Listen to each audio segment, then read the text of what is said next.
എനിക്കറിയാവുന്ന ഒരു SI retired SI ആണ്. അദ്ദേഹത്തിന്റെ 3 പെൺകുട്ടികളെ ഞാൻ പഠിപ്പിച്ചിട്ടുണ്ട്. അദ്ദേഹത്തിന് ഞാൻ ഈ വാട്സപ്പുകളെല്ലാം ഇട്ടുകൊടുത്തിട്ട് ഞാൻ പറഞ്ഞു,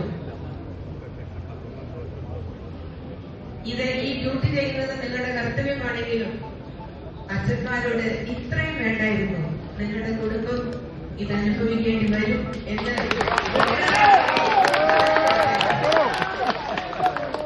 വളരെ വേദനയുണ്ടായിരുന്നു. ഇന്നത്തെ ദിവസം അച്ഛന്മാർക്ക് അഭിവാദ്യങ്ങൾ നൽകുന്നു. ആ സഹോദരൻ, ആ റിട്ടയർഡ് SI എന്നെ വളരെ കാര്യമായിട്ട് കാണുന്ന മനുഷ്യനാണ്. അദ്ദേഹം ഒരു മുൻപുകൈ മാത്രം മറുപടി തന്നുള്ളൂ. ശിക്ഷിക്കാം, എത്രയോ കൊലപ്പുള്ളികളെ നിങ്ങൾ കൊണ്ടുപോകുന്നത് ഞങ്ങൾ കണ്ടിട്ടുണ്ട്. കയ്യിൽ വിലങ്ങ് വയ്ക്കുമെന്നല്ലാതെ ഒരാളുടെ തോളിൽ പോലും നിങ്ങൾ തല്ലുന്നത് ഞങ്ങൾ കണ്ടിട്ടില്ല. 70 വയസ്സായ ഒരു വ്യക്തിയാണ് ഞാൻ.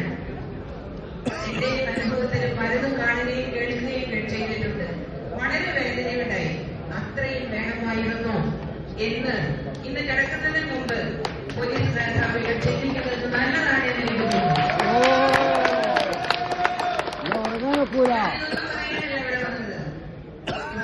എനിക്ക് ആഗ്രഹിച്ചു, ഒരുപാട് ആഗ്രഹിച്ചു. പക്ഷെ സാഹചര്യം ഒതുങ്ങി കിട്ടിയപ്പോൾ ഇറങ്ങി പുറപ്പെടുകയാണ് ചെയ്തത്. പക്ഷെ പരിശുദ്ധാത്മാവാണ് എന്നോട് ഇത് പറയിപ്പിച്ചത്. എല്ലാ അച്ഛന്മാർക്കും, ഇത് നേതൃത്വം കൊടുക്കുന്ന എല്ലാവർക്കും, ഷൈൽവാൻ തുടങ്ങിയ എല്ലാവർക്കും പ്രത്യേകം അഭിനന്ദനങ്ങളും അഭിവാദ്യങ്ങളും.